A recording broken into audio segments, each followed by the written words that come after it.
Abraham had seen God do impossible things. He'd heard God's voice, followed it into the unknown, and waited for promises that took a lifetime to arrive.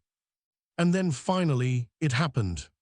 His son Isaac was born. The child he'd prayed for. The one he'd laughed over, held close, and called his miracle. For years, Abraham watched that boy grow, strong, curious, full of life. Every time Isaac laughed, Abraham was reminded, God keeps his word. Then one day, God spoke again. But this time, the words broke his heart. Take your son, your only son Isaac, whom you love, and offer him as a sacrifice. No explanation. No reason why. Just a command that made no sense at all. The next morning, Abraham got up early.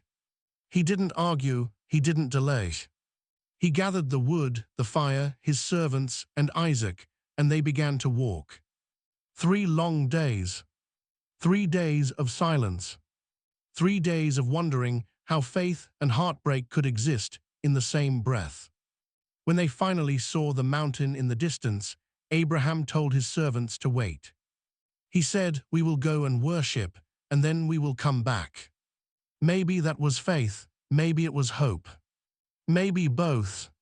He placed the wood on Isaac's back, the very wood for the sacrifice, and together they climbed. And on that climb, Isaac turned to his father and asked, "Father, we have the fire and the wood, but where's the lamb?" Abraham looked at his son and said quietly, "God himself will provide." When they reached the top, Abraham built the altar. He arranged the wood. And then, with shaking hands, he tied his son, his only son, and laid him there. He raised the knife. Time must have stopped in that moment. And then a voice. "Abraham, stop." He froze. "Do not lay a hand on the boy." Abraham looked up, and there, caught in the bushes, was a ram. A sacrifice, a way out. With trembling hands, he untied Isaac. And together, they offered the ram instead. Abraham named that place, "The Lord will provide." Because in the moment when all hope seemed gone, God saw him. And God provided. That's what faith looked like for Abraham. Not easy answers. Not comfort. But trust. Trusting when nothing made sense. Believing that God was still good, even in the hardest moment of his life. And years later, on another hill not far from there, God would do the very thing he stopped Abraham from doing.